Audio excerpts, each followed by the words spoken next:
আমি BDO office থেকে এসেছি, আপনার টাকা ঢুকেছে? না। দেখুন, যদি 1000-5 টাকা খরচা করতে পারেন তাহলে প্রতি মাসে 3000 টাকা করে পাবেন। এই কি গো, এদিকে এসো তো। কি হয়েছে? বলছি আমাকে 1000-5 টাকা দাও না, আমি ছাগল বিক্রি করে তোমাকে দিয়ে দেবো। কেন, কি হবে এতগুলো টাকা? আমার তো অন্নপূর্ণা ভান্ডারে টাকা ঢুকছে না, এই অফিসারকে 5000 টাকা দিলে ঢুকিয়ে দেবে। আরে গ্রামের সবাই টাকা ঢুকলো, কোনো টাকা লাগলো না, তোমার বেলায় টাকা লাগবে? আচ্ছা ঠিক আছে তোমাদের কথা বলে আমি চলে যাচ্ছি। হ্যাঁ দাঁড়ান, তুমি দেবে না তো?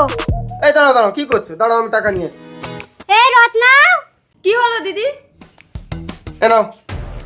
তোরও তো অন্নপূর্ণা ভান্ডারে টাকা ঢুকেনি, এই অফিসারকে 5000 টাকা দেয়, ইনি টাকা ঢুকিয়ে দেবে। ও তাই, ঠিক আছে আনছি। এই যে আধার কার্ডটা নিয়ে আসবে। আচ্ছা ঠিক আছে। তোমার আধার কার্ডটা নিয়ে এসো। এই নি। এসো তাড়াতাড়ি। স্যার আমার স্বামী লোনের টাকা নিয়ে দিচ্ছি, টাকাটা ঢুকবে তো শিওর? আমাকে বিশ্বাস হচ্ছে না?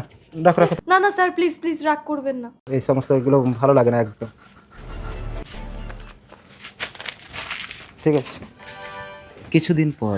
ও দিদি গো, কি হয়েছে রত্না? তোমার ভাইয়ের লোনের টাকা নিয়ে ওই লোকটাকে দিলাম, সে তো এখনো টাকা ঢুকলো না, তোমার ভাই আমাকে মারছে। এই তোমরা যাকে অন্নপূর্ণা ভান্ডারের জন্য 5000 টাকা দিলে না, ও কোনো অফিসারই না, গ্রামের বহু লোকের কাছ থেকে টাকা নিয়েছে, ওকে পুলিশ ধরে নিয়ে গেছে। ও মা গো। বাবা গো। সরকারি কোনো সুবিধা পাইয়ে দেওয়ার জন্য যদি কেউ টাকা চায় দয়া করে আপনারা কেউ দেবেন না।